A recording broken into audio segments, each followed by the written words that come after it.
Yo, yo, yo. Test, test, test. I started a couple minutes early, so we'll hang out for 2 or 3 minutes. I'll post this one more time on Twitter, and then we'll get started.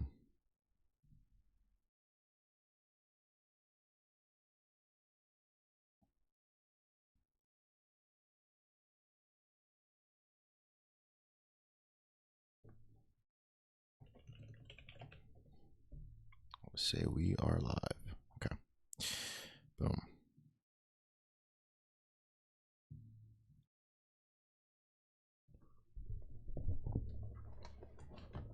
So, I'll start off the stream by talking about the video I just put out for, I didn't just put it out, I put it out yesterday for Bitcoin Magazine, and why it might have seemed like I was maybe macro bearish, despite the fact that I said 1,000 times that I'm very macro bullish. Well, first and foremost, the the video came out a day late, so 24 hours late, and at the time the market was somewhere here, right? So this time yesterday, yeah, so somewhere in here. We didn't have all this information here. We hadn't broken this midline of our trading range. And what was giving me pause at the moment, or I'm sorry, at the previous moment, was there's a big string of resistance levels that the market needs to overcome. And we are currently in the process of testing it. Also, when you're doing like a 4 to 5 minute video, it's kind of hard to give both sides of the video. I'm sorry, both sides of the bullish and bearish takes in the market. So when I have to pick one, I'm going to go with the one that's the most immediately relevant, right? So when we look at the monthly level, we see pretty clear resistance line that we're testing. At the time of the video, it actually hadn't even broken above this, which obviously it has now. And when we look at the weekly level, we see basically the same sort of dealio. My dog is just like going ham on a bone right now. So if you guys can hear some chomping resonating through the microphone, let me know and I'll go ahead and steal her bone from her. But she's like 2 feet away from me, just going nuts on this bone. So let me know and I'll I'll adjust. Anyway, so when we look at the weekly chart, here's the monthly level outline in purple here. We can see that we get a really nice band of prices. One from this swing low and one from the swing high, and it kind of gives this nice little like band here. And we can see that the previous weekly candle failed to close above it, and now we're just like hanging out in there, right? We're sitting right at the range low, if you want to call it that. So that's the weekly view. And when we look at the daily view, we get sort of the same sort of thing. We get the same sort of thing with, it's testing not only the weekly but the monthly level. So currently finding support on the monthly level, which it hadn't at the time of the video.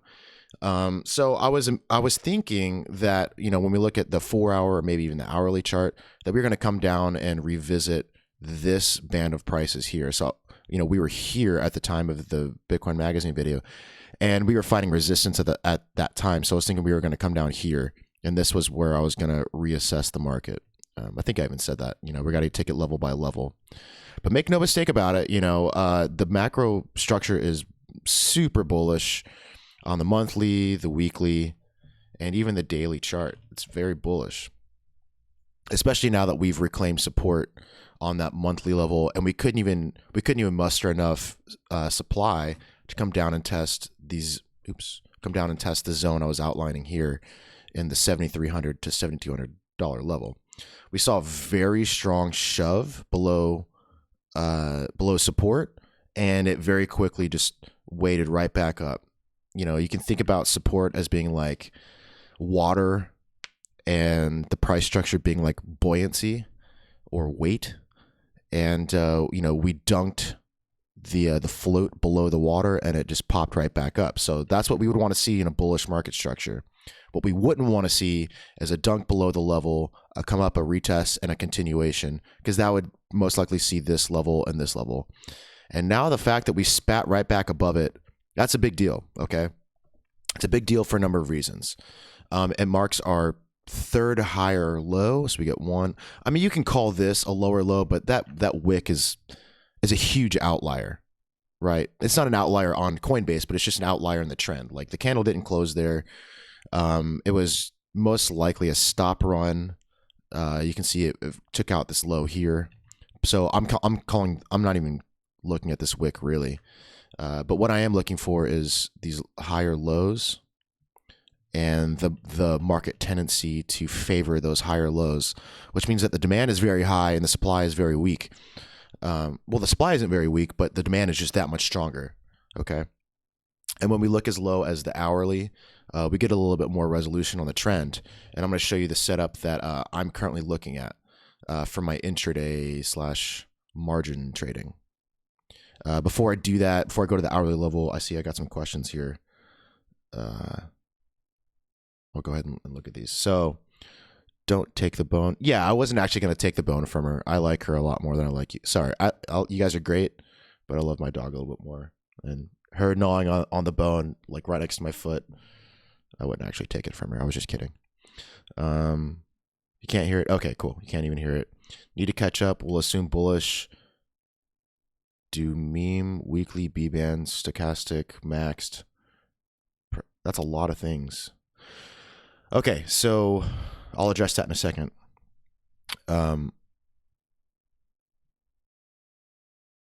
Monthly looks like a shit coin that will pop super hard one more time, destroy all indicators, and then capitulate. Yeah, I mean, it's possible. But at the moment, it's been retracing and it's been shaking out. Okay, here's the thing, is that on this, let's go here. On this weekly chart / daily chart, we'll look at the daily chart. And I'll go ahead and get rid of these. On the daily chart, we're doing the things that we would want to see in a healthy uptrend, right? So we're coming up. Each level that I've outlined over the past 2 months at this point, I've been doing those video shorts for Bitcoin Magazine for the past 2 months, and all the levels that I've been outlining are logical levels that we've broken and retested and found support on. And I think something that's going to be a big mistake that a lot of people are going to regret doing is they're going to try to call the top on this thing. And you're going to miss a lot of the run by doing that. People are going to start shorting early. They're going to start doing all kinds of things. Maybe they didn't buy down here. Maybe they were expecting a low down here. And so what keeps happening is people keep shorting these spikes. And this is no exception. So, we can see here, I mean, look how high this volume was coming off of this high. And look, it immediately retraced it, gobbled up. Even on the second test here, when we look a little closer, we see that even off of this second test, we saw pretty high volume, and that immediately got eaten up. So that tells me a couple of things. That tells me that no matter how many people are taking profit and shorting, the net buying interest is just far exceeding the supply. Clearly, it's in an uptrend. I'm not telling you anything you don't know yet. But what is the most relevant here is the way it's checking all of these levels. It's coming into these weekly levels, the daily levels, and it's just going like check, check, check, like checking it off the list, and it's ready to move on to the next one. Okay. So what I'm looking for now is I'm currently flat margin wise. I have some spot. Yes, I did take a short. I took a short somewhere around here. Somewhere in here. And that was a hedge. I wasn't selling my spot. I at no point sold my spot, my altcoins or anything. I took a Bitcoin short to hedge against the potential loss, but ultimately I I think we could easily see another leg up. So here, I'm going to go ahead and list out a couple of things that I'm looking for on the high time frame, and I'll give you the low time frame setup that I'm currently looking for to get my entry into the high time frame setup. Okay, so when we look at the weekly level, we see this band of prices here that has, this red band of prices here that's currently serving as resistance. I think a mistake that people are going to do is they're going to wait for a breakout and a support and a rally. And I don't think you're going to get that. I really don't. All of the breakouts that we've seen, none of them have done that. The whole point of these strong breakouts is that it keeps dunking the shorters underwater, and it gives no opportunity for the conservative bulls to jump in at a level that they're comfortable with. So people are constantly being pushed to the edge of their comfort zone, and they're forced to buy breakouts, which is a horrible place to be in. Okay, so what I'm looking for is, I'm going to show you this hourly setup that I'm currently eyeballing. Even as we're doing this stream, I'm watching it for a potential entry. So when we look at the lower time frame stuff, we can see that there's a decent trading range with the higher lows that I outlined. But more immediately on the hourly time frame, there's a nice trading range here. So I'm going to talk about this guy because this is how I'm gauging my margin position entry. Okay, so we see a pretty clear trading range outlined by the highs here and the lows here. And we saw a very high volume drop that got bought up on high volume. So we see this clean wick that took out this low here, also called a swing failure pattern in SFP. And then we saw one more take out of the lows here. And then we just saw this really nice climbing, unrelenting pressure, which we will call a change of character. So this is going to be called a change of character. And if you've been following me for any length of time, you know that a change of character is what we want to see in a bull market. Okay, we want to see the change of character just grinding upward at the tail end of a trading range. I'll show you the setup I'm looking for here, and then I'll go back in history and I'll show you a couple of times this has happened, because this is one of my favorite setups to trade. So we see our trading range, right? We pop the lows, and we reclaim the trading range as support here. Okay, we see support, and it comes back up. What I want to see is we see this thick black level here. What I want to see is this claimed as support. So we've seen 1, 2, 3, 4, 5 times that the market has failed to find support here. And a lot of times what ends up happening is when you have a well-defined level like this that the market can't find support on, it will come down, it'll break new lows, and it'll rally to the top, and it will find support here, and that's when it takes off. So if you're a Wyckoffean, this would be a change of character, this rally, this unrelenting rally, and this would be our jump across the creek, JAC. And the change of character, so this whole thing would be the jump across the creek. This little burrow right here would be the change of character. And the action that we're looking for is the BUEC, the back up to the edge of the creek, which would be this support level holding for the first time. And I totally think it's going to hold. Like I have buys set there, both spot and margin. So I'm looking to get pretty decently long, and I think it's going to come down here and test this level here, and that's where I'm looking to do business. The reason why this is so important is because up until this level, up until we'd rallied above this, supply was very present. We can see even this high volume here, and ultimately it's being absorbed, and that's what we want to see. Okay, so just to recap, this is the hourly setup. We want to see the market grind upward.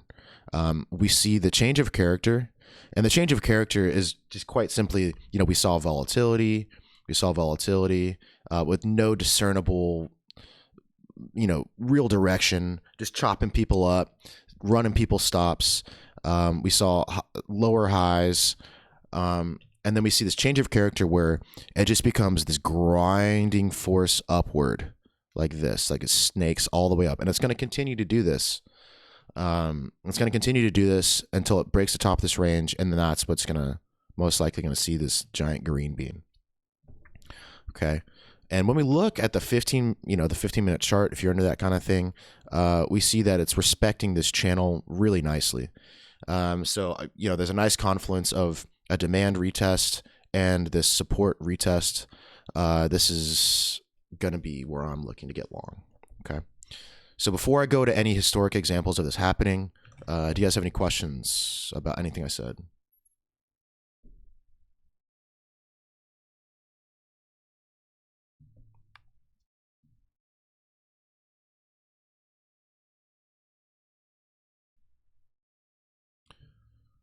ZRX, chart that coin for me. Hey, how about you learn some fucking manners there, Jordan J?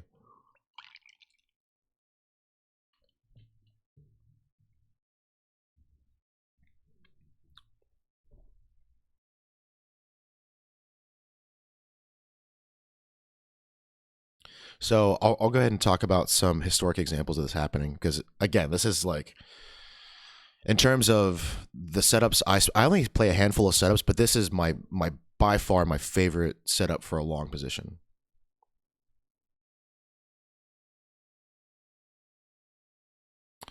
Do I refer to any classic charting people like Peter Brandt? No, I used to look at Peter Brandt, but I mean, he's a successful trader, no question about it. I just don't like that he constantly doubles back on a lot of the stuff he says. It's one thing to be like, to redact something you said and say, go ahead and correct and be like, I made a mistake. Here's where I was wrong, blah, blah, blah. But he doesn't do that. He constantly posts something very absolute sounding and very authoritative. And then when he's wrong, he just flat out deletes it and acts like he never said it in the first place. And that just rubs me the wrong way. So that and the fact that he's kind of like a grumpy old dick. He's just like hates everybody. And I don't know. He just, no, not for me. But I do like John Bollinger. I think he's a great role model, not only from like a trading perspective, but just like as a cool dude. He's always level-headed. He's always even-keeled, and you never see him like spouting off or like arguing with some 12-year-old on Twitter. So he's cool.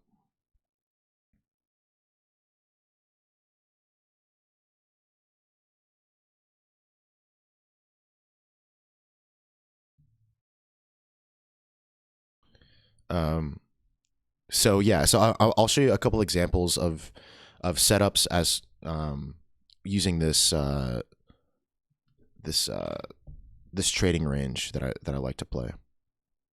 So if we look at here's a really good one. So this isn't quite the same, but it's similar in concept.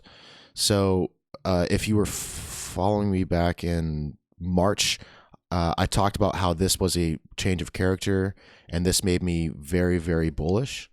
So we see here this, I guess it's blue, purple, whatever. This band of prices was previously resistance. It was resistance here. I'm sorry, not resistance, but it was failed support, I should say. So it broke above, it couldn't hold support, broke above, couldn't hold support, broke above, couldn't hold support. And then we popped a little low, and it grinded back above it, and it found support, and that's when we took off. Okay. That's the sort of idea that we're looking at here on the 60-minute chart. So where I think this could go is, I wasn't being hyperbolic when I said that I think this could go to 9,500. If this thing breaks, if this does confirm the setup that I'm looking at, this could easily run to $9,500, $9,600. On the weekly time frame, that's the next logical stop. There's nothing really going on in here. There's no reason to really break out and reverse. On the weekly time frame, this is looking very bullish. We did see a little bit of a pullback on the weekly, but the 4-hour, the hourly, the daily, it looks bullish. We saw our support retest. If you didn't get it, sucks, but the next move is going to be to 9,500. If we break this level, that's where it's going. So, and then from there, of course, we got to reassess the market. We got to do it level by level. Got to see what the supply is looking like. But right now, I mean, look at this. Look at this volume. Volume and spread is huge on the weekly. Week over week, we just had the highest volume since December of 2018. So many months. And high spread, high volume. This is strong buying interest, and I would not want to be a bear right now. On the 4-hour Bitcoin, do you see an ascending triangle? Yeah, so I think I mentioned this in my video, but for my video for Bitcoin Magazine, I mean. What I thought was actually going to happen was I thought this was going to keep going down, hit this low, and establish a higher low. And I mentioned that, it might set up like this triangular consolidation. Or I'm sorry, I guess it would have been here. It would be like this, like a bull pennant kind of thing. But it was more bullish than that, and it didn't get to go down there that low. So there is this, someone's talking about this ascending triangle, and yeah, it's totally legit. I'll outline it for you guys with, you know what? I'll bust out the Wacom tablet. I haven't done that in a while. So I'll talk about this thing. So there's an ascending triangle, which is going to be a bullish consolidation in our case. So we see it'd be something like this. Dude, look how straight that line was. I did that by hand. That was really fucking good. I'm proud of myself. And then we see the upper boundary marked out with this guy here. So, yeah, it's an ascending triangle, but I think the target is much higher. I mean, what is it? Let's measure out the target right here. So the upper boundary is, I guess we can call this the high. So 8,300. And then the low would be, let's be conservative and let's call it this, which is 72. So it'd be $1,100. So $1,100 move. That's just the rough and dirty calculation. Oh, look at that. That's perfect. So if we did break out of the triangle here, the target would be 8,400 plus 1,100, which gives us our 9,500. Boom. Beautiful. Love when stuff like that happens. So yeah, there you go.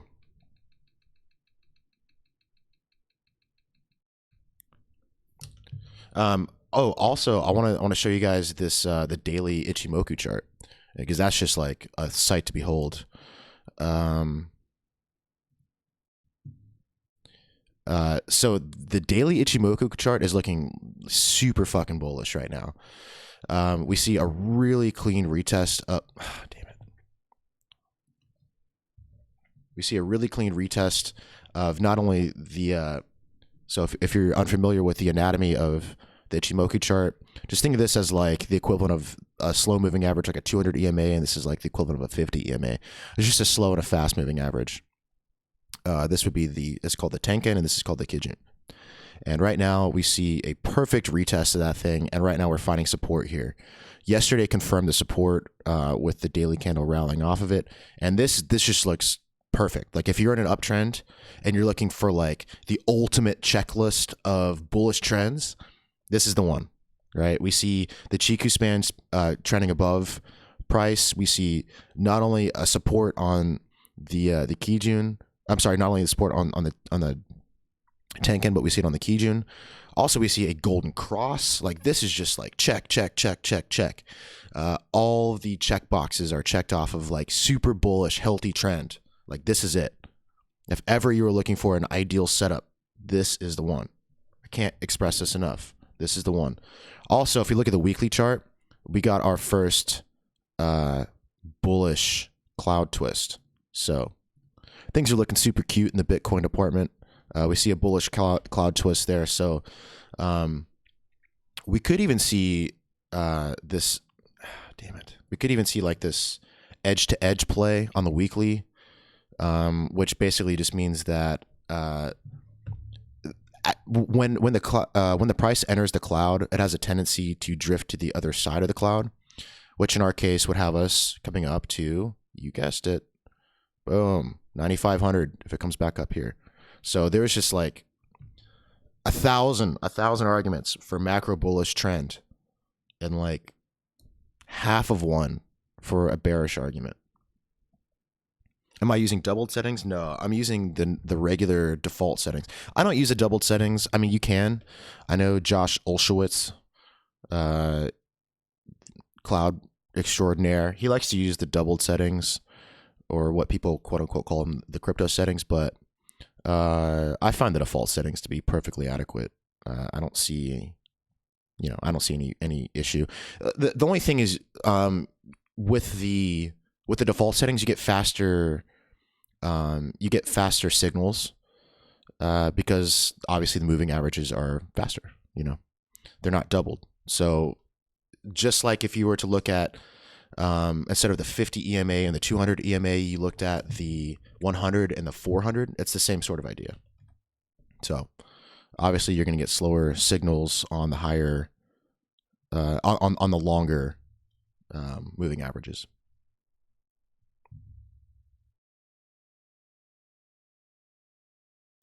Do you think we see any form of longer term Sorry, let me read this. Do you think we will see any form of longer term consolidation on high time frames, and what levels would be logical? Can you be more specific with that question?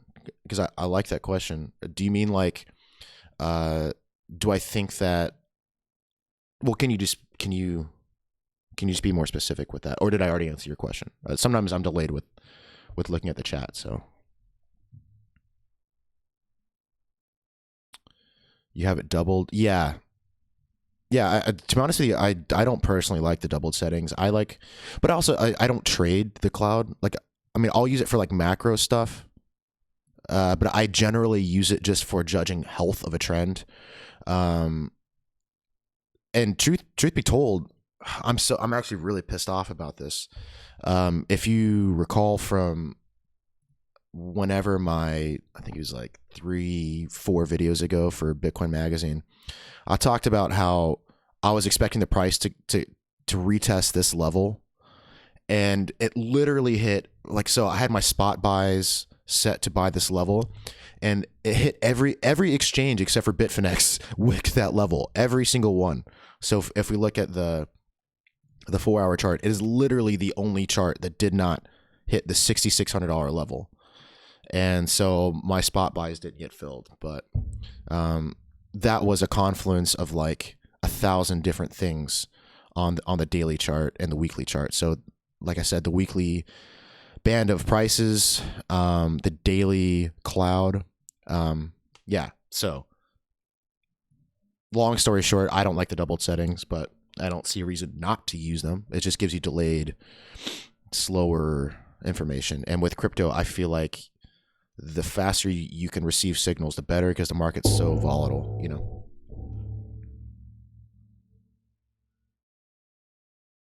Bitcoin has been going parabolic for a while now. Don't you expect a correction like we have after every parabolic move breaks? Retest to 5K. So the common mistake that people make with crypto, and I've been guilty of it in the past, is that you try to call the top and you say, oh, this market has gone high, it must pull back. There's literally no reason for it to pull back. It's established support. It's seeing, like, everything about this trend is very healthy. There's no reason for it to pull back and see a correction to 5 to 6K. There's literally no reason. And in fact, if it broke down to 5K, that would be very bearish. So if the price did go back to 5K, I would fully expect it to continue, possibly even down to the 4K region. That would be the last thing I would want to see.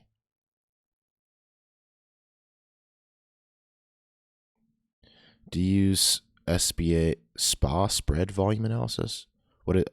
Is SPA an acronym? SPA? I don't know what that is. I'm not familiar with that.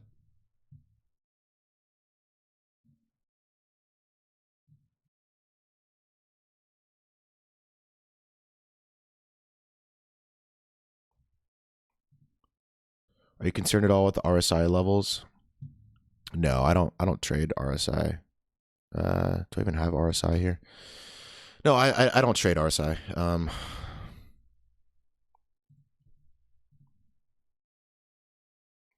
I mean, so here's the thing, is that an RSI. This is something that John Bollinger preaches, and I wholeheartedly agree. Not just because he's far smarter than I am, but just because it's something that I've observed in crypto, especially, is that a market can remain overbought indefinitely, but it rarely stays oversold for long. Okay. A very common mistake people say is they say, "Oh, the RSI is at a record high; it must pull back." But that doesn't mean anything. I mean, look at the last crypto market, the last bull market. I mean, it will go on insane runs where it's overbought and overbought. You know, overbought is generally accepted as like 70-ish, whatever your criteria for overbought is. But look, the last time Bitcoin went on a crazy run, look, it ran from 1,300, it over doubled in price, and it diverged the entire way up. And everyone was like, "Oh, this is the top, this is the top," and it only saw a minor pullback, and then it kept going. So, I'm not telling you how to trade, but I'm just saying that's one of the reasons why I don't like RSI. It can very easily give false signals. I mean, it's good for like spotting divergence for like intraday chop, maybe timing entry for a long position. Like maybe you're trying to spot divergence and you want to enter on a pullback. That might be a good tool to identify a good pullback opportunity. But in terms of like trying to short or calling the top or calling for a correction, I find it to be highly unreliable.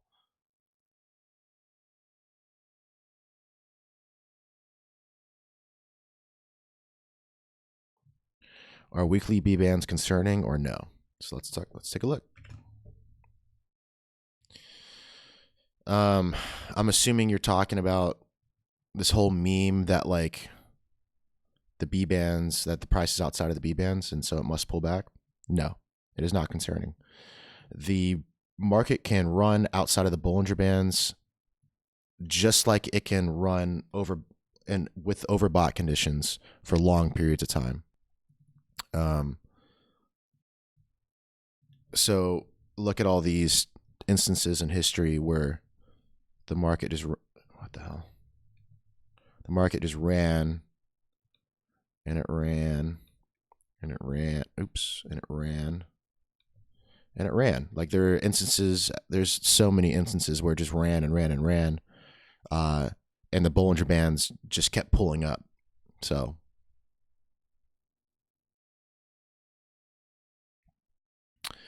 also we see expansion of the Bollinger Bands. This looks like healthy expansion.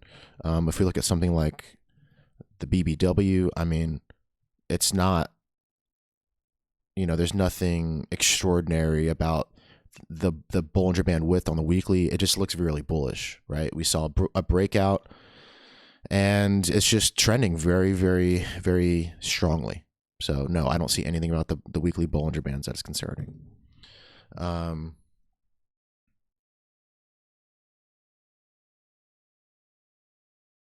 But you are comparing it to the major run to the top of the bull market. No, I'm just comparing it to strong bull runs, right? I mean, look, here, here, here, here, here. I mean, like the market can trace the edge of the Bollinger Bands indefinitely. That's just like, that's a very bullish sign. Yeah, it's so. There's nothing about this that gives me pause. Someone was asking about the daily MACD. Again, that is an indicator that I don't like to use. Oops, much anymore. So you're saying, what are you saying? MACD is potentially showing a bearish cross.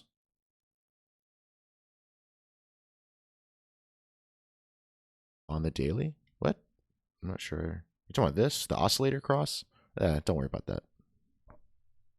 So here's the thing about MACD that a lot of people don't know is that, or just any momentum oscillator for that matter, is that they are dog shit during consolidation because it's a momentum oscillator, right? And if the market's consolidating, which it's been doing for the past, I don't know, I guess week, 2 weeks, it's been going sideways. That means momentum equals 0. So it'll give you false signals because there's no momentum. It's not making new highs. So could I please ask, in terms of risk to reward, how would we see this current trade that you mentioned? Are you referring to the hourly trade I was talking about?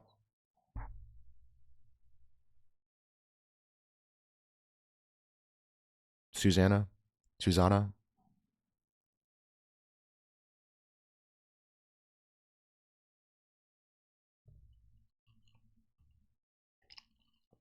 You guys are getting some good questions in here. People have been doing their homework, or retail traders are back, which is also good. Yeah, so I used to use MACD a lot. And to be honest with you, it's good on like 5, 15 minute, 30 minute, 60 minute time frames. If you're trying to like swing trade or scalp trade, but macro, I find it to be pretty unreliable. It gives a lot of false signals, and yeah, so I would rather trade support resistance. Like the trading system that I use now it's the one that I'm gonna stick with for the rest of my life, guaranteed. So Andy Pham, you're asking about Ether, Bitcoin. So yeah, I'm gonna talk about the alts. I just want to get all these questions about Bitcoin out of the way because that's the market driver. On the daily chart, there is a pennant. You may have addressed it. Wouldn't you want to wait for a breakout? So I don't consider this to be a pennant. I consider it to be more of an ascending triangle. But tomato, however you want to look at it, whatever. But no, I don't trade breakouts anymore. I've stopped trading breakouts for a while now because they give you horrible risk to reward ratio.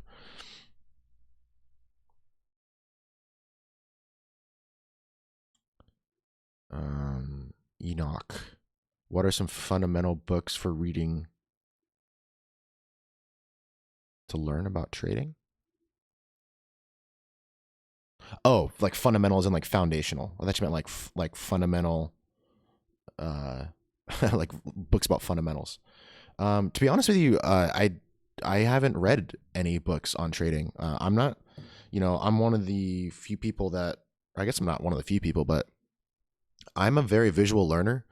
So reading, I got my ability to retain information isn't the best. So if you're looking for a book, I'm not the go-to resource for that kind of thing. I can point you toward webinars or video resources, but in terms of like reading in a textbook or other literary formats, that stuff's just not for me. But okay, let me reiterate my previous question. Is it logical to have a longer term consolidation? Something that like what happened at 6K where we ranged for months essentially. Well, we didn't range for months. Wait, 6K. Oh, up here? Do you want this consolidation? Yeah, it's possible, for sure. But I don't.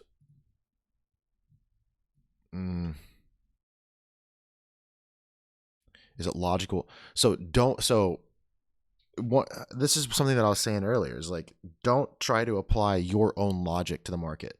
Trade the market that you see. Don't say this looks like it needs to pull back because it's gone too high. That is a huge mistake people make.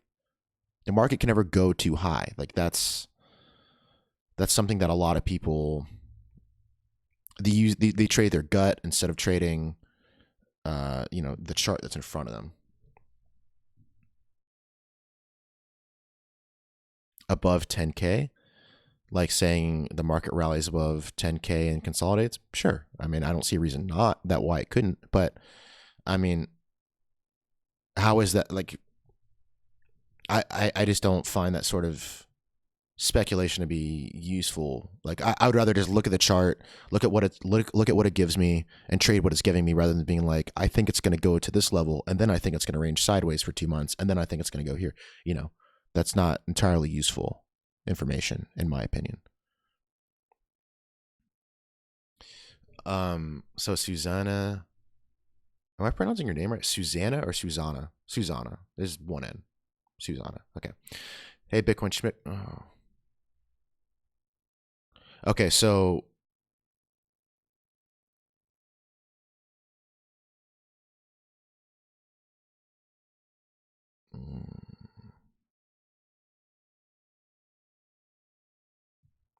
how is this not a distribution area? We have diminishing volume. Well, diminishing volume is not characteristic of distribution. That's characteristic of accumulation.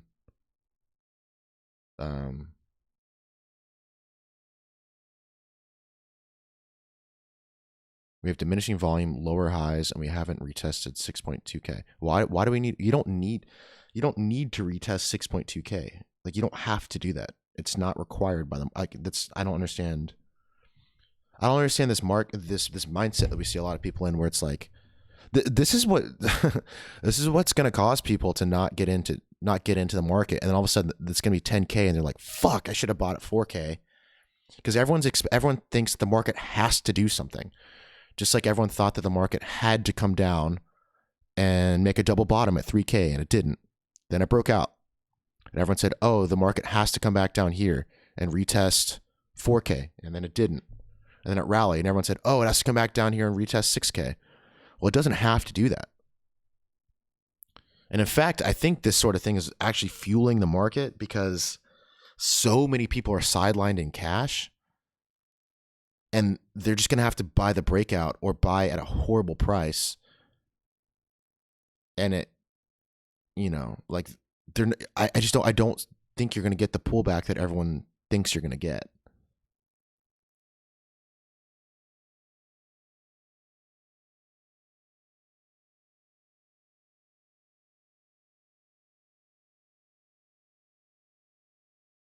So I want to go back and talk about Susanna's question, where she was asking me about this hourly trade setup, because it's one of my favorite ways to play this sort of setup.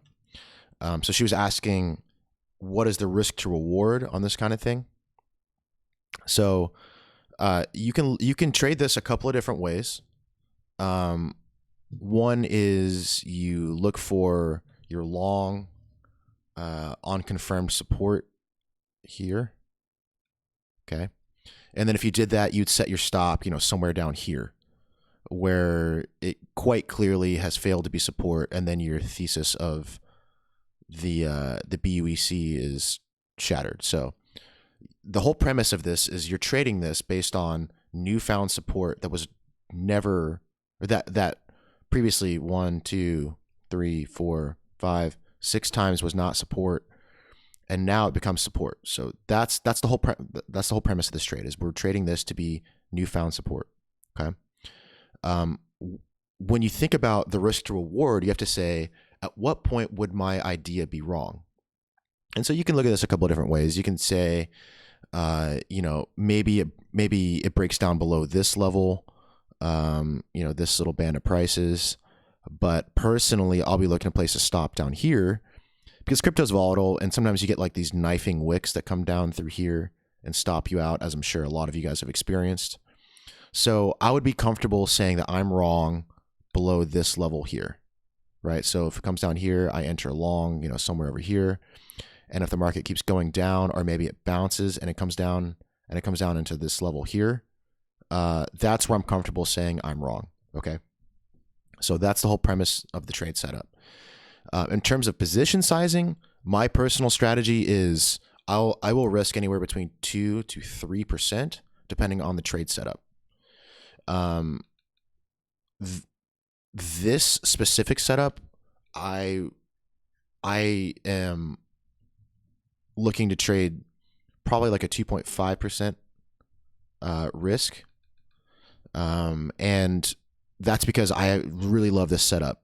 If it comes down here, find support, and it makes a new high, then I'll add to my position or something. But I really like this trade setup. It's something that I find to be very reliable. And if it finds support there, then I feel comfortable taking an overposition size trade on it because it has a very high strike rate. But typically, the way you size your position, and this is just trading fundamentals and risk management, is you pick your position size, not based on what you stand to profit, but based on what you stand to lose. So if I enter here, and the market moves against me, I have to just go ahead and calculate. I say, if, like, let's just take an example position size. Say I have a $10,000 account, or that's my trade stack is $10,000. Well, what's 2% of that? That would be, so $10,000. Oops. What is 2% of that? 2% of $10,000 is a $200 loss. Okay. So I structure my trades such that if I get stopped out at this level, I stand to lose $200. So that just takes some it's a quick calculation you can do. So if I get long here at, let's call this 8,000, or 79.90 or something, and it moves down to 77.80. Well, that's a $110 move. So it's going to be some fraction of Bitcoin or whatever, but so you basically structure your trade such that if the market moves $110 against you, you're out at a $200 loss, and then you reassess. But that's just basic risk management 101 kind of stuff that people don't necessarily like to hear, but that's what keeps you in the game.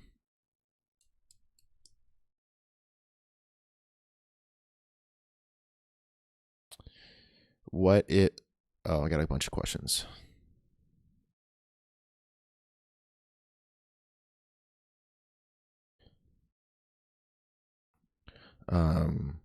This is exactly how people buy 18K. Yeah, I agree. Could you share your thoughts about Bitcoin alt markets? Yeah. So I'm definitely going to hit up the altcoin markets. I really want to drill home this Bitcoin market first.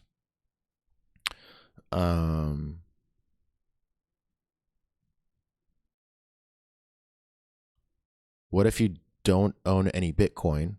I'm interested in long-term position, years. So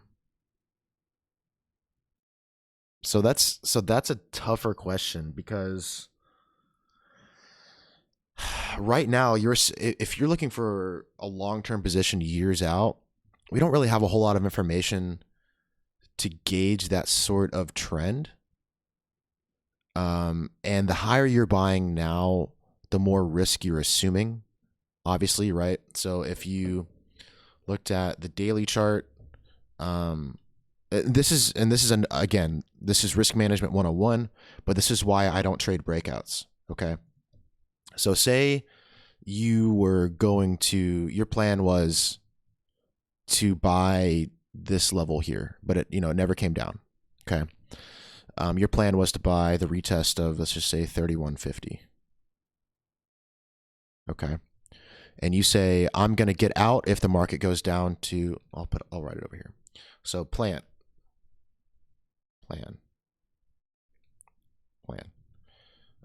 Buy 3150. And your plan is to exit if the market goes to, let's just call it easy and say 3K. Exit at $3,000. Okay. Which at these prices, a $150 move is a huge move, right? It's obviously a way bigger move than it is at these current prices because the price is now almost triple what it was back in December, right? So if your plan was to get out at $3,000 and you buy at $3,150, the moment you decide to buy this breakout, your risk to reward is all fucked up. Okay. So if you now decide this plan now becomes, I'm going to get out at, or I'm going to enter at 40.50. Well, so then the question becomes, where am I wrong? If the market comes back down into this level, so say this hasn't happened yet, right? This is all information we don't know yet, and the market breaks out here. The market breaks out here, right? So I buy at 40.50. Well, if this breakout happens and it goes against you, are you still wrong in buying a long-term position, even if in 10 years it's going to be higher than this? Well, the answer is no, you're not wrong, but your risk to reward is way off because you're buying now at 30% higher. You are now, because you bought the breakout, you're buying, approximately 30% higher than you would have down here. But your stop, your I'm wrong point, your exit point is still 3,000. So that means you assume a way larger loss on your portfolio than you would had you exited here. So to be honest with you, I don't know that I would personally be looking at a multi-year position at this point. I mean, maybe we go into this epic bull run. Maybe we do this parabolic market again. Maybe we do that. And maybe we're somewhere down here. We're somewhere down here in a market that's going to, it's going to go up, whatever the rate is. Maybe it's going to go up 5,000% again. Maybe it does that. But maybe it doesn't, So I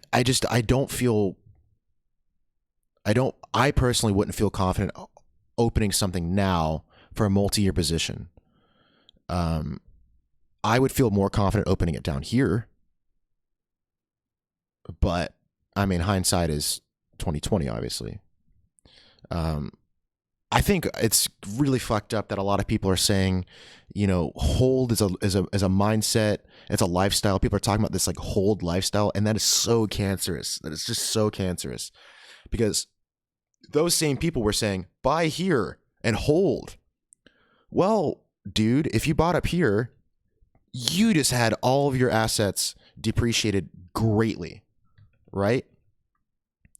So it drives me fucking nuts, especially because these people that are like big names in the crypto community saying, just buy and hold, buy and hold. Well, it's easy for you to say, motherfucker, you bought down at $90 and the market rallied way above your entry price.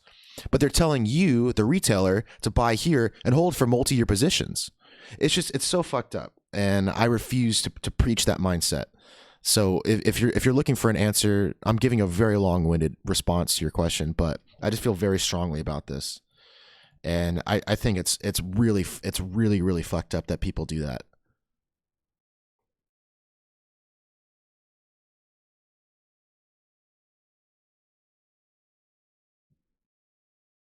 Anyway, to answer your question, I don't have an answer for your question, because actually, I take that back. Okay. I'll go ahead and answer your question about what I would do if I was in your shoes. But this is not financial advice, so whatever. What I would personally do is I would look at the daily and weekly cloud structure. Okay. And what I would do is I would not even think about buying this level.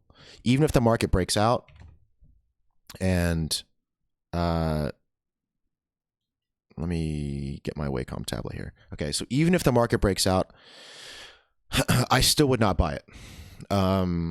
What I would look, if you're looking for a multi-year position, what I would personally do, and this would be my strategy / is my strategy for buying spot and holding it, is I would learn the cloud structure and only buy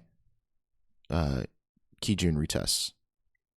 Okay. You buy here and you dollar cost average DCA on the way up.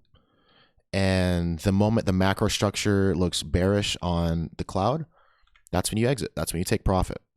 So that's the macro strategy there. I would not buy a breakout. I would either buy support, a retest of support, and then buy, say you have a $100,000 account, whatever, You have $100,000 to throw at crypto. I would say every time it hits here, I'm going to buy 2% of my account's worth. Or maybe 5% on the Kijun, because that's a very big support level. And I'm going to buy 2% on a retest here. So if the market breaks out, bloop, it comes back down and retests this guy, I add. And if it breaks out and it comes back down and retests this level, I add. But that would be my personal strategy for that. But it's a tough answer because, like I said, I mean, especially when you see a lot of people around you like posting those mad gains, brah. But really, it's like you don't know the details of their trading. You don't know any of that stuff. That's why I don't follow a lot of people on crypto Twitter, because they're just posting nonsensical garbage.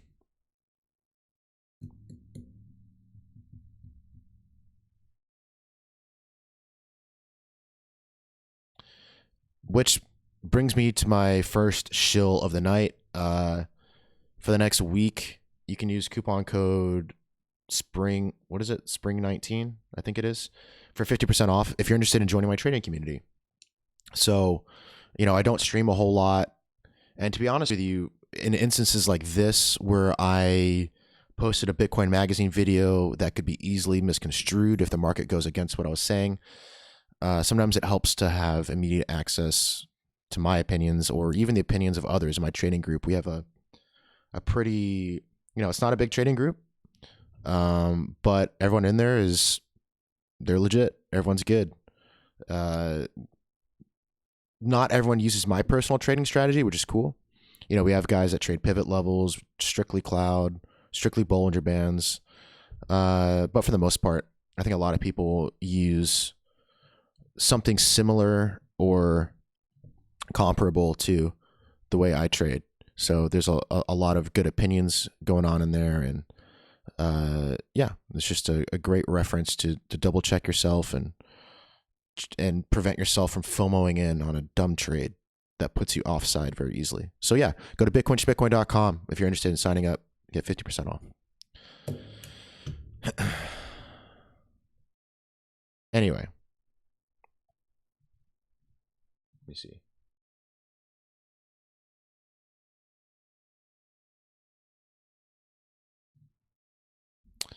All right. Any more questions about Bitcoin before we get into altcoins? Because I know a lot of you guys are here for altcoins.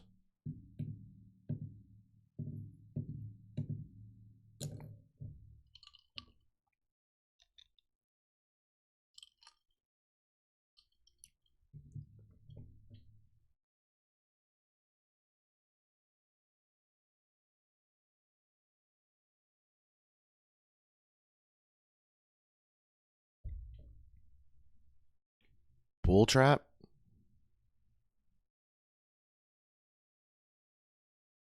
No. Sorry, this is not a bull trap. Okay, so let's go ahead and look at altcoins then, because there's a lot of really good setups. So I'll drag my charts over here. And we'll talk about those bros. So, let me see. So first, let's look at Ethereum. Well, first we'll look at the Ether Bitcoin chart, because this is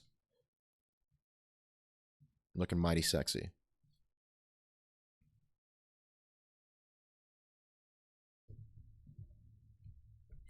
So, if you're a Wyckofian, this should be,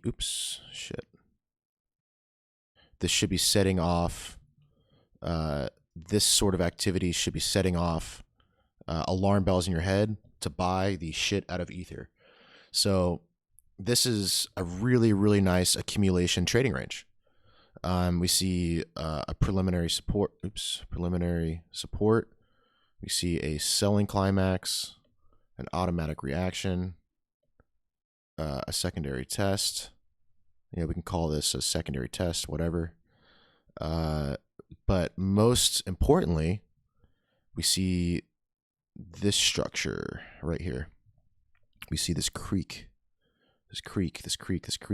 and then we see, boom, this humongous pop in volume that, again, this is this similar to the trade I was talking about on the hourly Bitcoin chart, the jump across the creek, the JAC to BUEC. This is the equivalent of this on an accumulation standpoint, right? So we saw the creek just bleed the market down, and then on high volume and very high spread, we jumped across the creek, and now we kind of drifted down to this support level here. Oh, God, man, I'm nailing these horizontals today. Hand drawn. Look at that. Crushed it. So this level right here is a big buy for me. I'm not looking to long the Ether Bitcoin chart. I'm looking to long the Ether USD chart. But this gives us our bullish bias to go ahead and long the Ether USD chart, because it's if Bitcoin looks like it's going to go up and Ether looks like it's going to go up, well, Ether is just going to go up even higher than Bitcoin, so I would want to long Ether USD. Okay, but this humongous accumulation trading range from September till now, this is gearing up for a monster run, or it looks that way anyway. Okay. And if you miss the entry down here, well, this is the entry that you're looking for right here. You would set your entry here and probably put your stop, or at least a mental stop if you're buying spot somewhere down here. That would invalidate the BUEC setup, right?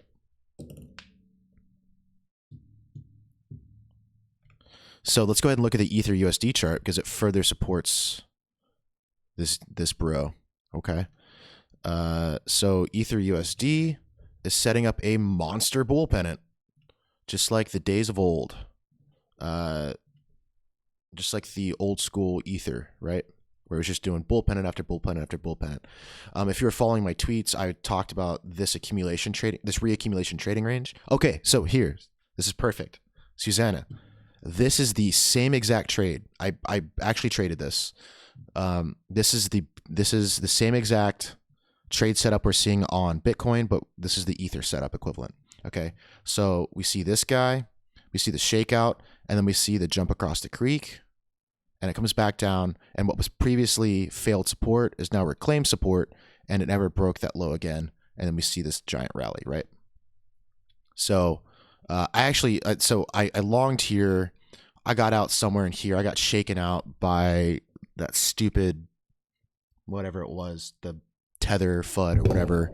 I didn't think it was like legit news. I didn't want to play chicken with something that could potentially just fuck me. So I just got out of the trade and went flat. But like I said on Twitter, I actually missed this trade, which sucks because I was planning this run to 250 for a while. So, but you live and learn. And like I said, I don't trade breakouts anymore. So anyway, what do we see here? We see this monster bull pennant. We can call this the flagpole from here to here. So whatever this is, let's call this 170. We'll call this the top 270. So the price move is $100 move. If we call this the breakout point, so it'd be 255 plus $100, which gives us $355, somewhere in there, right? When we look at the daily chart, we see that that's not a ridiculous notion, the 355 level, because we see a level of interest here, somewhere in there. Something like that. So, maybe it comes up above it, but this would be the next logical stop, the next pit stop for Ether. And it's supported on both Ether Bitcoin, Ether USD, the Bitcoin USD chart. So really nice confluence of evidence here.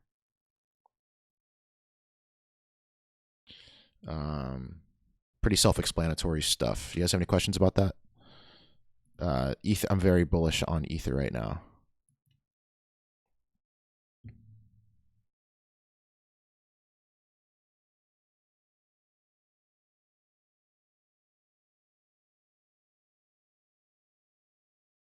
You met a guy in Bali that told you bull trap when we went from 4K to 5K. Oh, that guy's a fucking idiot.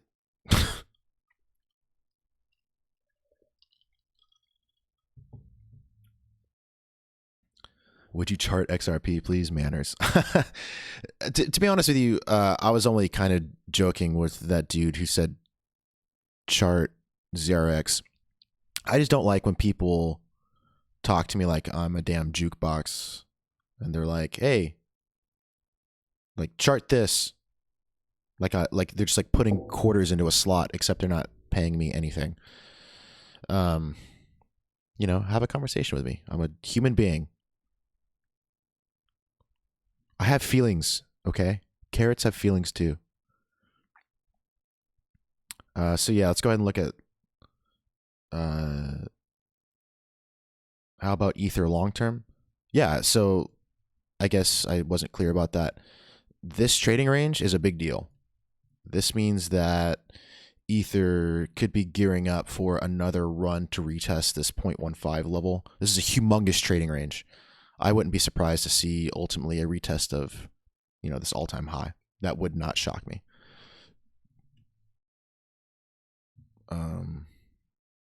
So yeah, let's talk about Litecoin. Someone's saying the weekly looks like a cup and handle.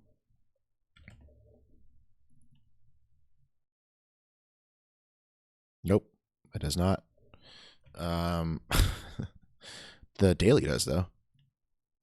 Nice cup handle. Yeah, so Litecoin looks good. The price target of this thing would be, you take the depth of the cup and you project it, so $30. You know, 130-ish. Something to keep in mind though is there's a pretty significant level here, so it might get batted down. You know, maybe it comes up,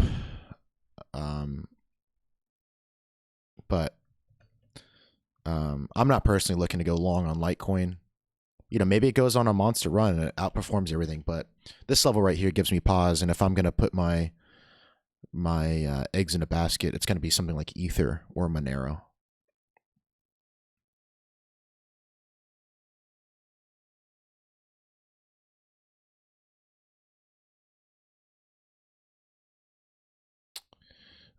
Someone's saying look at XRP.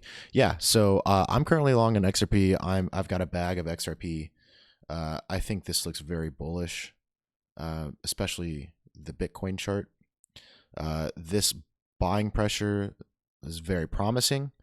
And when we look at, where's my USD chart? XRP USD.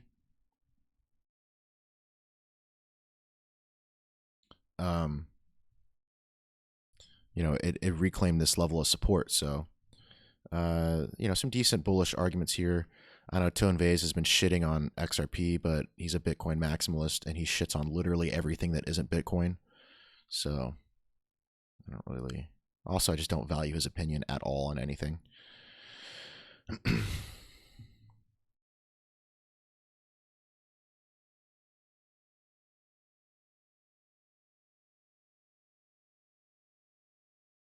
Ether ETF is coming. Yeah, well, we'll see. Other coins that I'm currently bag holding right now that I'm very bullish on is Monero.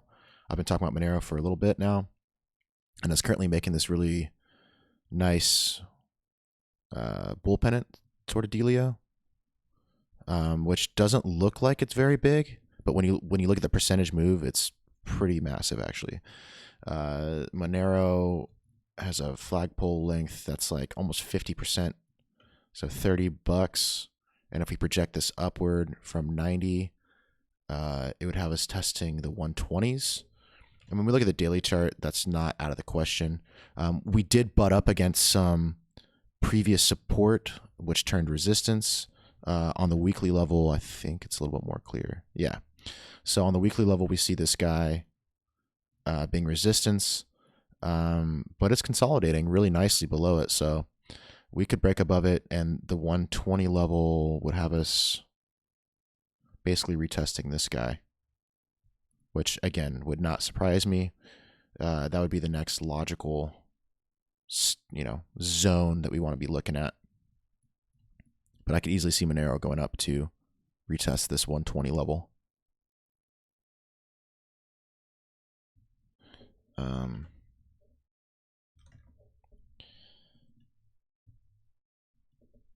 And when we look at the the XMR Bitcoin chart, this kind of gives me pause a little bit.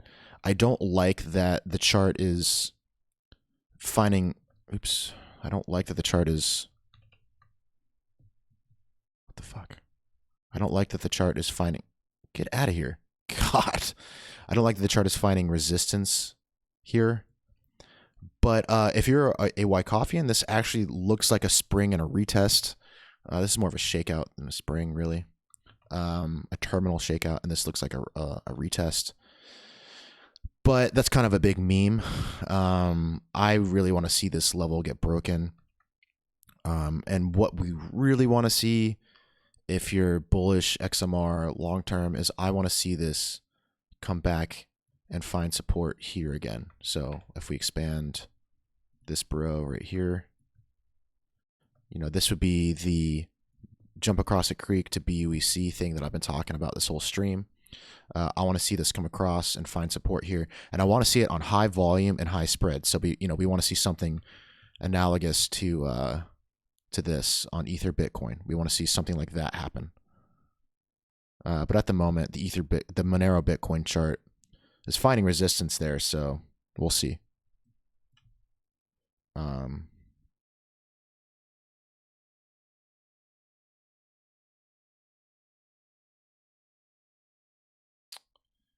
What else are you guys saying? What are your thoughts on EOS? Big announcement next month, apparently. So the EOS chart actually doesn't look that bad. Where is it? Right here. So,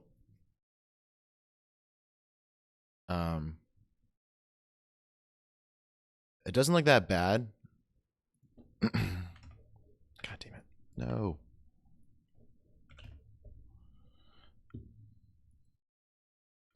It did find support on this thing, but to be honest with you, it kind of looks like Ether did during its accumulation, a few months ago.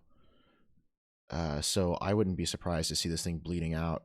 It has yet to really see any meaningful buying interest on the Bitcoin chart. I could easily see this thing coming back down here and retesting this low, to be honest with you. And then when we look at the USD chart,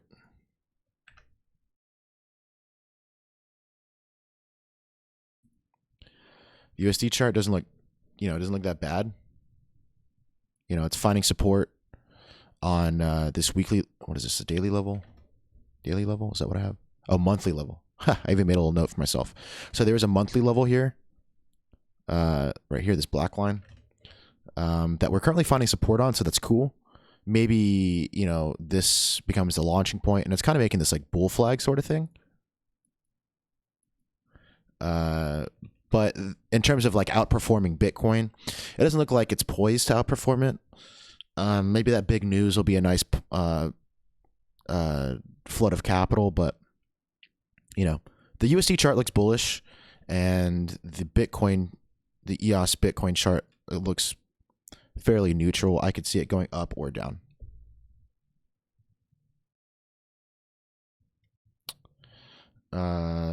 XMR looks weak.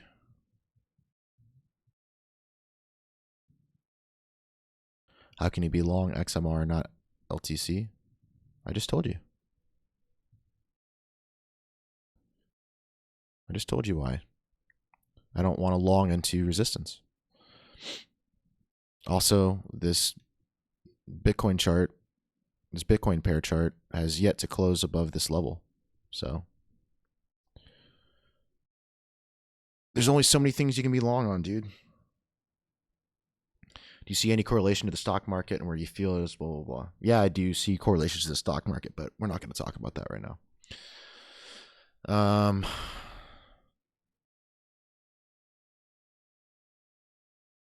What else? So here's BAT. I've been eyeballing this guy. If you look at the weekly chart, we saw a really nice retest of these levels here. If you got in here, that was obviously the ideal entry. But I could easily see BAT just ranging a little bit longer. There's nothing terribly inspiring about the USD chart. And when we look at the weekly chart, you know, same sort of thing. There's a lot of selling going on. So I could see BAT on both the Bitcoin and the USD chart ranging a little bit longer. That wouldn't shock me. Lumen is looking very promising. So Stellar is making this head and shoulders bottom sort of thing.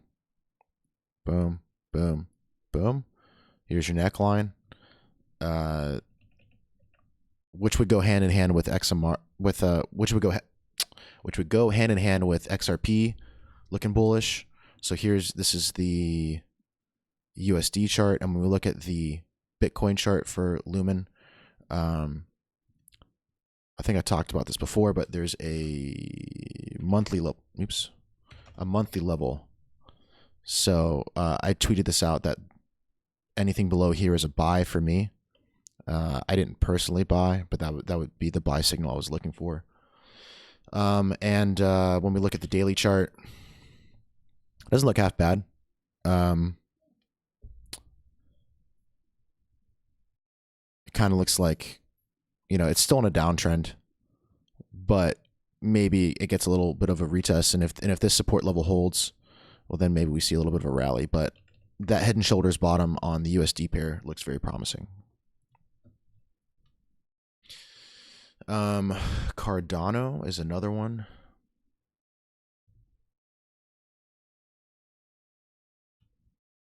So Cardano looks like it's in a macro accumulation trading range. It kind of had this like creaky thing happen. This is the Bitcoin pair, and it popped this low and immediately got bought up. So it kind of looks like it's doing a retest of that level here, and if it holds support here, well then we could see some nice gains on Cardano. And if we look at the USD pair, it's making a head and shoulders bottom as well. So pretty clean, pretty straightforward head and shoulders bottom for Cardano at the moment.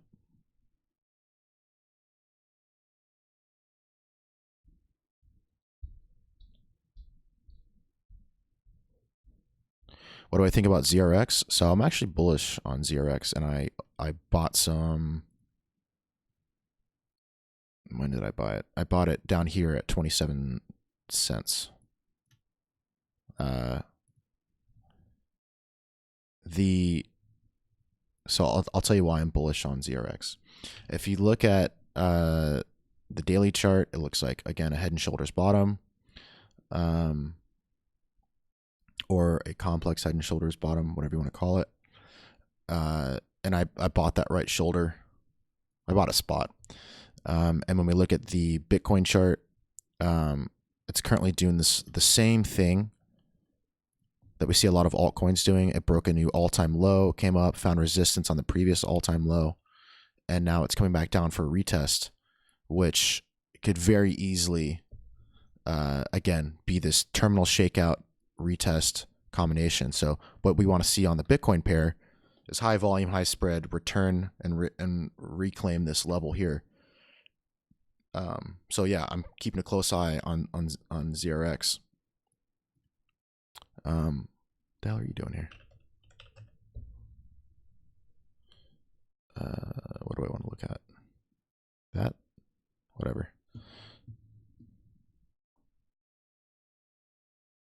Siacoin. Oh yeah, got to talk about Siacoin. So Siacoin's looking very similar to ZRX in terms of the Bitcoin chart. So it broke a new low. You got to zoom in really close to even see this, but it broke a new all-time low, returned, found support, and if this can come up and reclaim this level, that'd be huge, because the USD chart has been in this accumulation trading range for a minute now. since November. We see, very classic accumulation setup. It's just really volatile because it's on these low liquidity exchanges like Poloniex and Bittrex and all these other sorts of things. But this is showing all the signs of accumulation. We even see this like LPS test down here. This really should say, I should revise this. Why can't I click that? Okay, well, this should say LPS, and really it's an LPS that's functioning as a shakeout. So we see it broke this low here, but quickly got bought up on very high volume and returned to the top of the trading range where it's currently finding support. Oops.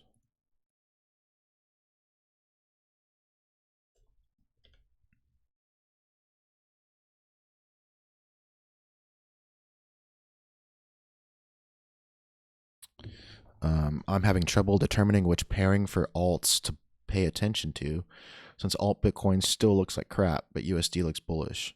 Do we just hold alts just in case they pop harder than Bitcoin? So there's a couple ways you can play it. I mean, if you're looking at optimizing, so you should really be treating alts like multipliers. What I mean by that is, just because they're going up in USD value doesn't mean it's the most ideal place to be throwing your capital. Because say Bitcoin goes up 10%, but your alt USD pair goes up 8%. Well, it probably would have been better just to leave it in the Bitcoin USD chart, because it obviously outperformed. But I mean, if you're comfortable watching your Bitcoin, say you're like passively trading and you're just a casual investor or whatever, like you're trading daily charts or maybe even weekly charts or something, I see no issue holding alts. Just make sure that your Bitcoin pair chart doesn't look like death. As long as it looks okay and you see a decent setup, I see no issue just holding alts and just waiting for the pop. But that doesn't mean just hold alts because maybe there's an alt season. There's a big difference, right?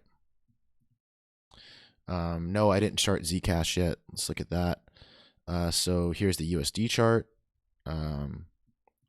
Looks like a nice accumulation trading range. We see high spread on the buys. We see drifting compressed bars on the sells.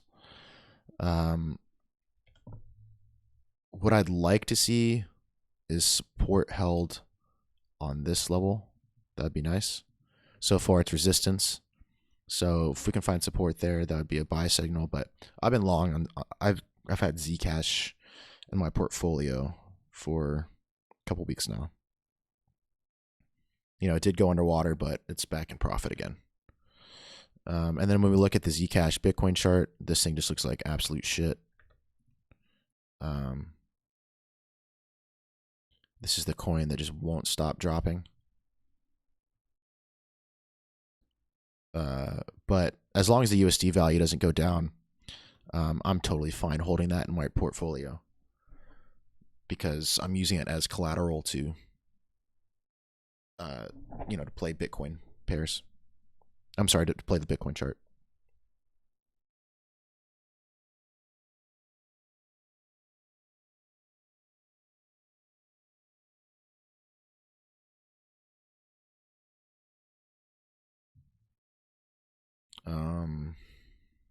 What else? Hey, you guys, I can't emphasize this enough. If you're interested in these charts and stuff, I would highly recommend at least checking out my trading community because this is the stuff we talk about all day. And if you are interested in doing that, then go to bitcoinschmitcoin.com and use coupon code SPRING19. And if you're content with just the free content I put out, well, that's cool too. But I would appreciate, some likes or subscribes, especially if you like the videos I put out. I only put out stuff that's relevant to financial markets. Sometimes I do stocks. Very rarely I do stocks. Mostly I do crypto now that it's super popular again. So, if you want notifications and stuff, subscribe to my channel and like the video and share it on Twitter and show your mom. Make her real proud of you. That would be that'd be one way to support the stream if you like this kind of stuff. I'll take like 2 more altcoins to look at, and then I'm gonna go eat some lunch because it's a beautiful day outside, and I'm gonna go get sunburned on my pasty skin.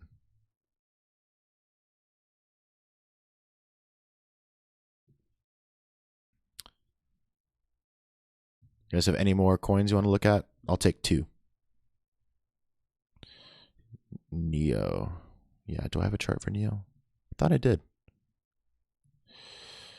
Okay, let's go ahead and we'll just make one.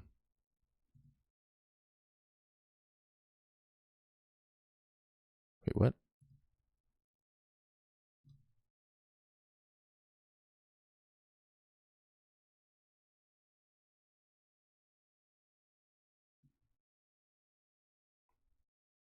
Why didn't it?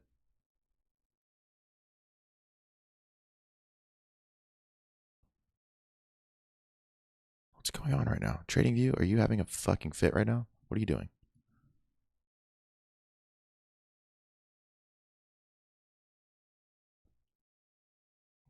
So we'll put in, oh, shit.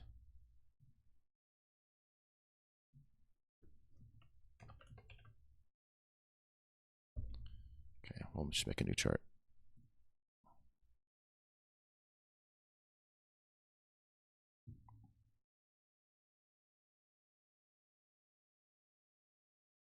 Bro, I just looked at ZRX.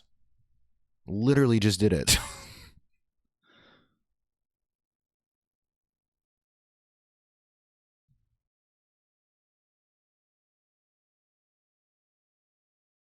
Do you pay attention at all? Oh, here's my, I have a Neo chart here. God, I'm an idiot. Okay. So, yeah, I'll look at Neo and I'll look at Decred. Decred. So, Neo, the daily chart on Neo, nothing spectacular on the USD pair.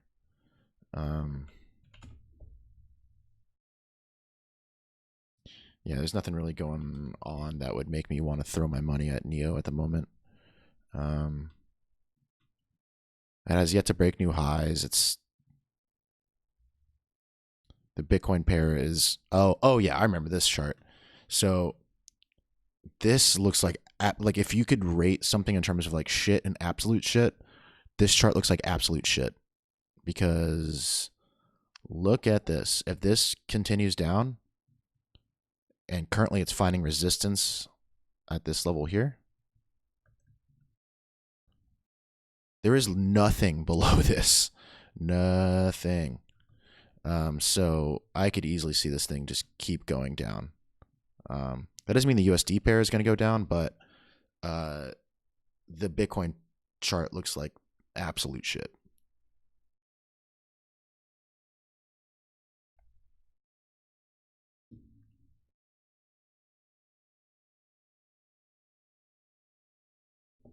If you were going to buy 1 or 2 coins for a 2-year investment, what would you select? Ether and Bitcoin. If I had a gun to my head, I would say Ether and Bitcoin.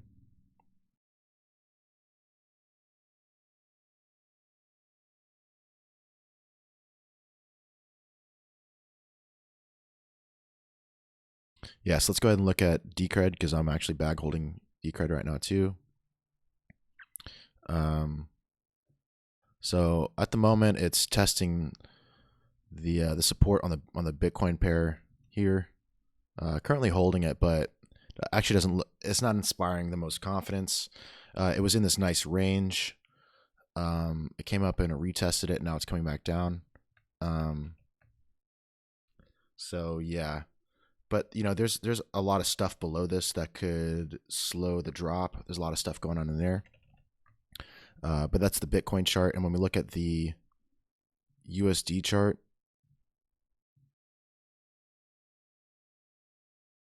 USD chart doesn't look that bad.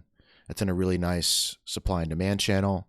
If this breaks, I'll be looking to get out of my spot position on Decred. But as long as it's grinding up, I'm cool holding it. There's nothing immediately alarming about this. The daily cloud is starting to lean a little bearish. We're finding resistance on the Tenkan and the Kijun, but it is still finding support on the 200 EMA. The Chiku span is still above the price. It's kind of neutral in terms of signals right now, but so you have to keep an eye on that. But that's where I stand on Decred.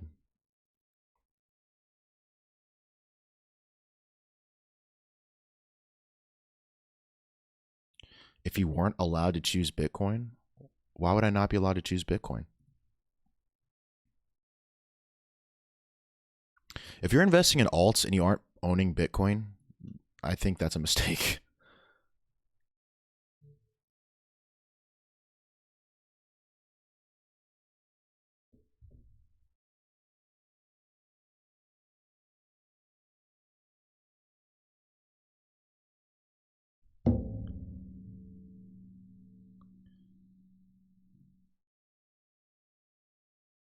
I don't understand why you're having to choose between, like, why can't you choose to invest in Bitcoin?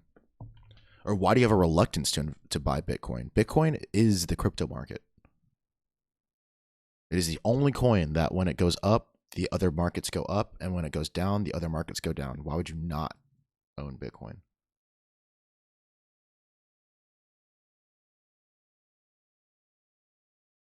And so far, Bitcoin is outperforming the vast majority of coins.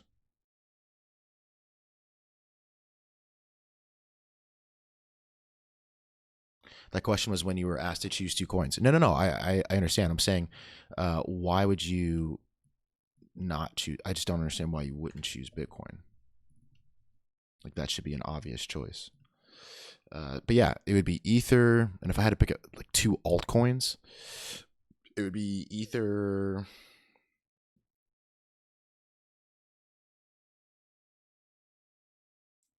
Ether and probably I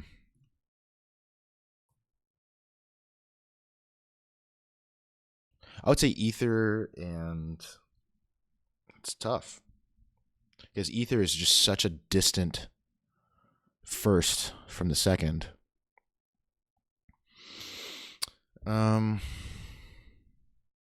Maybe Ether and BAT. I think the fundamentals of basic attention token is pretty cool.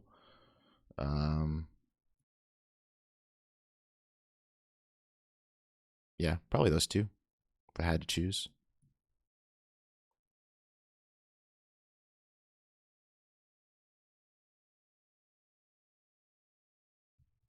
So yeah, BAT had a peak at 45 cents when Bitcoin was just above 5K, but seemed to have been going down after blah blah blah.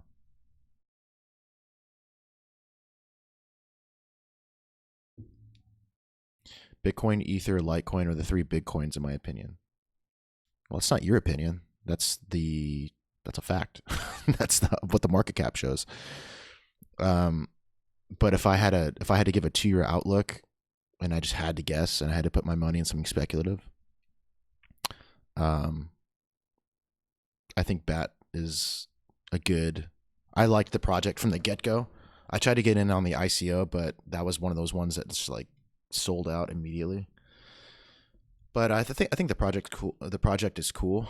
Yeah, it looks pretty good. Also, the fact that it's listed on Coinbase is huge because then retail can. It's easier for retail to get their grubby little paws on it.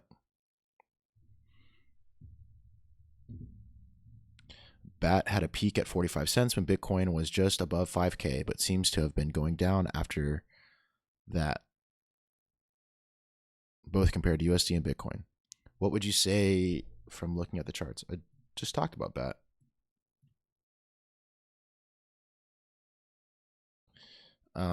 These are the levels I'm looking at. Like I said, I think this could easily range bound. It could even see a pop below here, and if it popped below there, I'll be looking to buy. But I could see this making a longer term trading range. I mean, dude, it ran insanely for a long period of time. For a couple months, it ran from. Damn it! It ran from its low at 10 cents to 50 cents and went up 5x. So I would not be shocked to see a reaccumulation trading range here with ultimately a shakeout down here. But yeah, BAT's a cool project. I would be looking to get long if you aren't in a position at like 25 cents or so. Like this looks like a perfect setup for what could be. Wait, why am I on this coin? What has higher volume? Coinbase?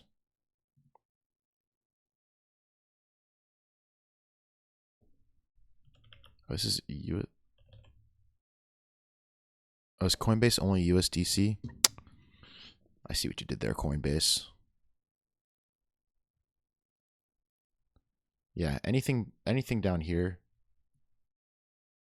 I would be looking to get in for a longer term position on BAT. Anyway, let's go ahead and wrap this thing up. I'm running out of steam. I've been talking for an hour and a half. I'm sure you're sick of listening to my voice. If you're interested in joining the trading community, go to bitcoinschmitcoin.com and sign up with the coupon code SPRING19. The coupon code's valid for the next 7 days, right? How many days are there in May? 31 days. I had to use my knuckles. I did the knuckle trick. If you guys remember that from like elementary school. Right, let's triple check. 31 days. So for the next week, that coupon code will be valid. So if ever you are interested, go ahead and do that and sign up.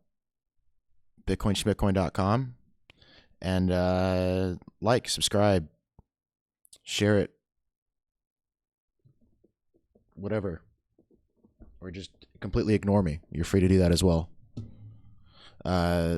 I'm going to go, maybe I'll update you guys with some charts on Twitter, but I feel like my duty is done here. I've clarified my opinion. I felt obligated to give a more elaborate detail as to my view on the Bitcoin market. So I feel good about what I've said today. Yeah. I'm going to go have some lunch. You guys have a great rest of your day.